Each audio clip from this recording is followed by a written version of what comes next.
Hello from the dark dungeons of a motocross YouTuber that severely needs to get a haircut instead of making YouTube videos. Today, I'm going to show you how to get the best possible quality out of your GoPro and what I do. And then I will also take you into Davinci Resolve and show you a couple things that I do in terms of color correction, just boost it up to that next level. And then I will show you my export settings that I believe has been working really good for me in terms of my YouTube videos. So right off the bat, GoPro has an experimental firmware called GoPro Labs. And what GoPro Labs allows you to do is just push the camera settings a little bit farther than what you can out of the box. I'm not going to make a video, I'm not going to include how to get GoPro Labs on your GoPro in this video. I will link a tutorial down in the description, but just know that you download the firmware from GoPro, plug in your GoPro to your computer, drag the firmware onto your GoPro, turn it on, you should have the firmware. And the best part about this firmware is this is a QR code.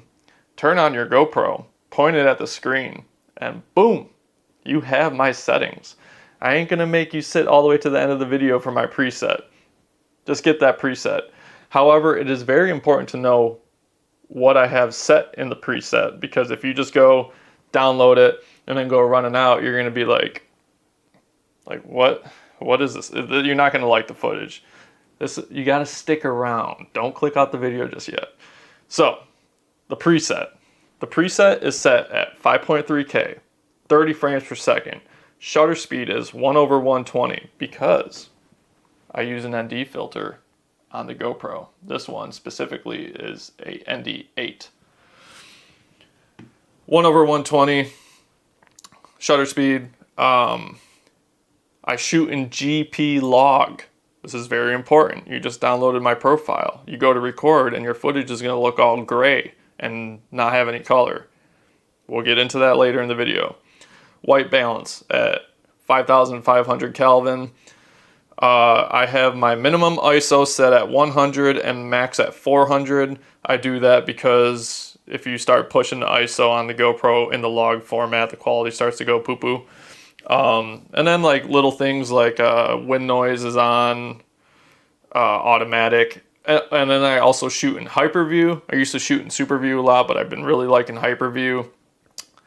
And I'm probably forgetting something there, but you just downloaded the preset, so you know what is on my profile. Will say too, for some reason, even though I was using the GoPro Labs firmware or software or whatever to make this profile for you guys, every time I download it on my GoPro, the shutter speed's set to like 1/30, or it's maybe 1/60. Make sure you manually set that to 1/120. You can actually set it to 1/60. If you're shooting at 30 frames per second, that applies the 180-degree rule. The thing that I found with that is it's too much motion blur, and it just looks smudgy and messy, and the stabilization kind of doesn't work that good. So I use 1/120 because you get that little hint of motion blur in your videos, but it's not over the top, and the stabilization works a lot better. So that's my thought process on that. And then for my ND filter, like I said, I run an ND8. I do that in no matter how bright or sunny conditions it is, mostly because shooting in that log format, the GoPro log, once I get it into Davinci Resolve, I can turn the exposure down and it retains the video quality. If anything, it almost kind of looks a little bit better. I'm not a camera nerd. Well, I kind of am, but like there might be people out there on the internet that will tell you like if you're shooting in log, it's always better to maybe overexpose versus underexpose. So that was my thought process. If it's like really cloudy outside or kind of dark, or if I'm trail riding in the woods and there's not a lot of sunlight, I just run the stock GoPro lens, and then once I get the footage into Davinci Resolve, it's really bright. I just turn the exposure down. Quality looks great. So, I believe that covers everything in terms of the GoPro settings that I know of. So, I think let's get into Davinci Resolve. So, you put my profile on your GoPro and you go to the track and you rip it up and you have a bunch of great motos, and you get home, you take the videos off your GoPro, put them on your computer, open up DaVinci Resolve, and put the video files in DaVinci, and when you put the video into DaVinci, you realize it's all gray. And all the color is gone. It looks just like a mess. And you're wondering, why does my video look so terrible? Well, luckily, a simple way of getting all your color back is by using a LUT, a lookup table. Now, GoPro provides a LUT specifically for their log format. I will drop a link down in the description where you can download the LUT. And once you download it, go into DaVinci Resolve, go to your color page, go to the top left where it says Gallery LUTs Media Pool Clips, go to LUTs, right click on the LUTs folder, open file location, go ahead and make a folder called GoPro, and then take that LUT file that you downloaded from GoPro and put it in that folder, close it, close DaVinci Resolve, restart DaVinci Resolve, and now when you go to this LUTs tab and go to your GoPro folder, you'll have LUTs enabled in that. So, if you go to, I always use the GP Log Creative Evo, right click on it, apply LUT to current node, and now your footage has color. It's easy as that. Now we're not going to stop there. And before I go any further, I want to say this with, I am not a color grading professional. I kind of don't know what I'm doing in some sense. I've watched a lot of tutorials on color grading in general, and I kind of have a workflow that works for me. I'm sure if there was someone that does this professionally or at a way higher level than me, they would find a lot of flaws in how I do this. However, I'm a dirt bike YouTuber, a very humble dirt bike YouTuber that just likes riding his dirt bike, editing videos, and trying to make it look nice. So at the end of the day, if you're happy with the product, I guess it doesn't matter how you do it. Is there better ways to do it? Yes. Is there rules that I might be breaking that I don't realize? Yes. But I'm going to take you through my process, and if you like it, you can do it as well. So, and if not, then look up DaVinci Resolve color grading tutorials and prepare to watch hours of content, because everyone kind of does it a little bit differently and everyone has their own style, but I'm giving you the Moto Bro simple version. Okay, so you got your footage, you just applied that LUT, you go to the color tab, and a lot of professionals use DaVinci Resolve's node system, and if you're not familiar with that, look up a tutorial on how to use nodes. But I'm gonna show you what I do and how to do it. But if you want a more in-depth look into DaVinci Resolve's nodes, then yeah, you might want to look for another tutorial.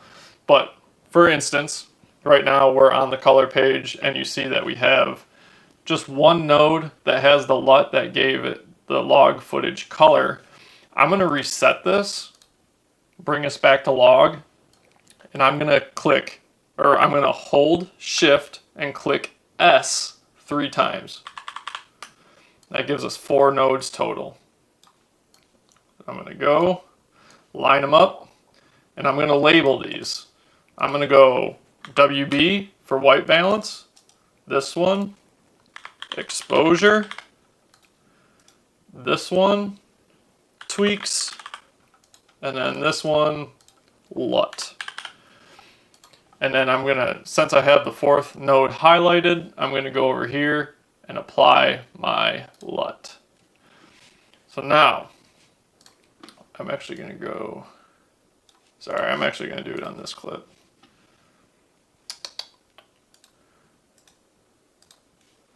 So this is I already have a node tree set up. I guess I should state that as well. So like if you build a node tree like I just did here, go back, like I just built this node tree, you can right click, grab a still, and then that's kind of what I do for all my clips. Like I just went over to here, and I'll wipe this out. So I got nothing. I made a preset GoPro log node tree. I apply the grade, and boom, I have my template basically already set up, so I don't have to create nodes on every clip and all that. I can just go in. So looking at this clip specifically, it looks a little bit overexposed. It looks warm in terms of like it's very yellow, orangish kinda. And we can make this better than it is right now. So I'm going to take you through my process. First off, white balance.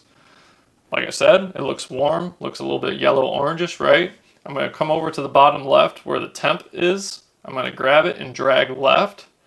I'm going to go, let's just go like 180.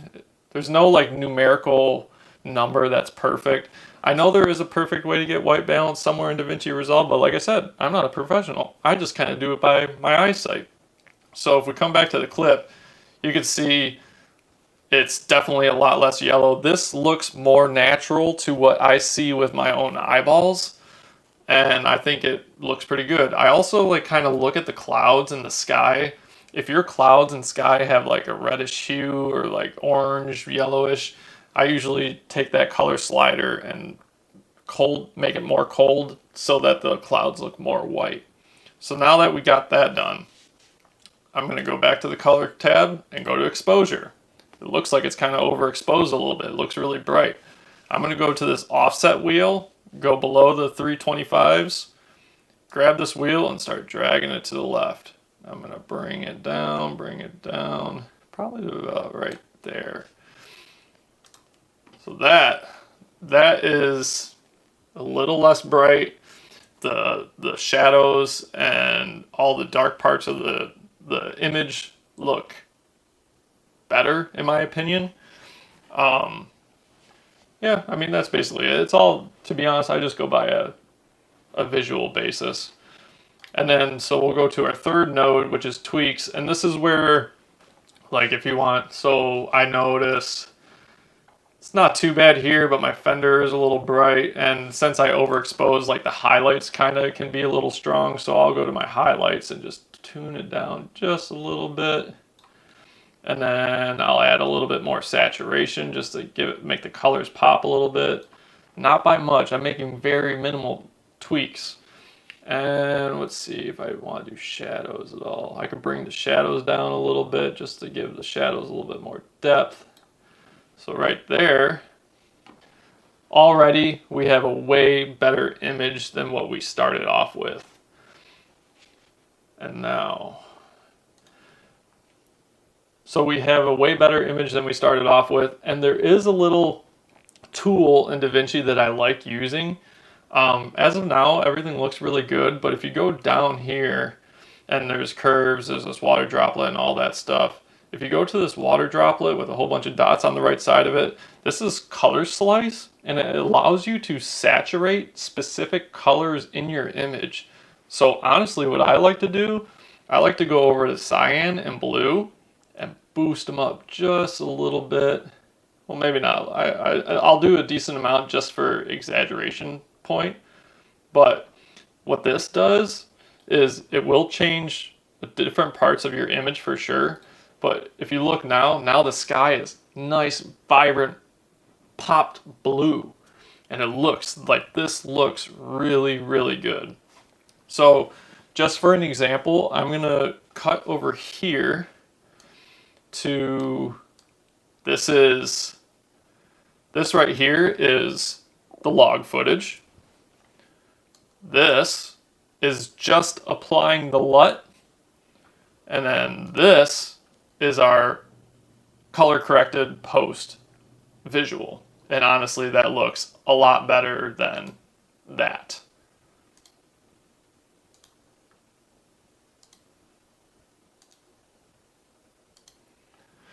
And just for the sake of this example, or for this tutorial, I'm going to give you guys another clip that I was on my DR.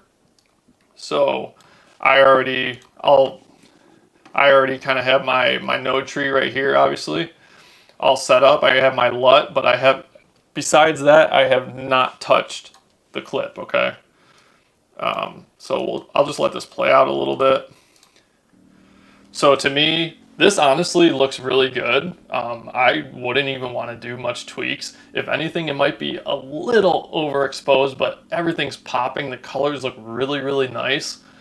I'm happy, honestly, with just this LUT. So you don't have to tweak every single clip you get, but there's more potential on the table, I guess, right? So I'll bring it back to like right here, and I already split the clip in half. I'm gonna click on this clip, and I'm gonna go in here, and let's see, I'll make it a little bit colder, barely. I don't really need to adjust the color too much. I'm going more like, I guess if you went the other way, like that would be really warm, right? This is, we'll just go like 60, maybe 100. And I'll come to my exposure, and I'll bring it down just a little bit.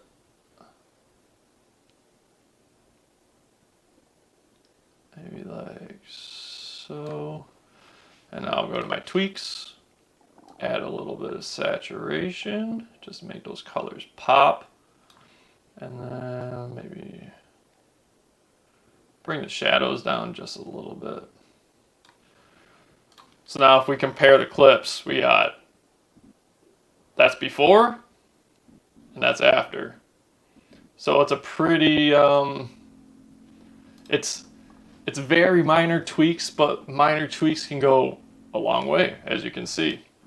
So I think that's basically about, oh, my export settings, guys. Don't let me forget that. So when you go to export, I usually do MP4, H.264. I think you can do H.265. Honestly, I think YouTube supports it now, but I could be wrong, so I always do H.264. 4K, 3840 by 2160 Ultra HD. Frame rate is 29.97. That's what GoPro is recording in. Okay. The most important part of this is the quality tab right here. This is your bit rate. It's usually set to automatic or best. If you are riding a motorcycle or doing anything with a lot of motion kind of fast, you want your bit rate to be really high, because if your bit rate is really low, video in motion will fall apart and the quality will look bad. It'll look pixelated, blurry, messy. So I always go to restrict to 1,000 megabytes. Or I'm sorry, 1,000. I didn't mean that. 100,000 megabytes. And some people will say that that is overkill. However, I like doing it this way because if people don't watch YouTube videos at 4K all the time, so what this does is it makes the higher bitrate, the video looks better even if you're watching it at 480p or 720 or even 1080p. In my opinion, it looks better at low resolutions if you have a higher bitrate versus, I mean, 4K is still gonna look, it's gonna look great, right? But I think on like the internet, like YouTube says, like you only need, if your video is 4K, you only need like 60,000 or 80,000. Well, I've done some tests, and over the time, I've kind of found the happy medium of 100,000 kilobytes per second for your bit rate is a good balance between really good quality, and the problem is file sizes. These file sizes are big. The more bit rate you do, the bigger your file size is. So 4K high bitrate video, it's going to take up a lot of hard drive space. For me though, what I like to do is I'll export this, put it on YouTube, delete it from my computer. If I ever need it again, I open up Davinci Resolve and then I either re-export it or I go on YouTube Studio app and download it to my phone if I really need the original video file. But I digress. So besides that, you can basically leave all these settings the same. If you do have subtitles in your video, just as a quick note, export subtitles burnt into video. Made multiple mistakes rendering out videos with subtitles and then realizing that they're not in the video. But I really think that's about it. If you guys have any questions at all, please comment. Like I said, I'm not a professional. I don't know what I'm doing 100%, but this is kind of like my workflow, and this is how I try to achieve really good looking footage. And if you want to do the same, you just follow these steps. Use my GoPro profile, maybe grab an ND filter for it so you get that little bit of nice motion blur. And yeah, I think that's about it, guys. So thank you for watching. If you found this video helpful, let me know. Any questions, let me know. Appreciate all you. You're the greatest. I'm going to go ride more dirt bikes now, so I'll see you guys later.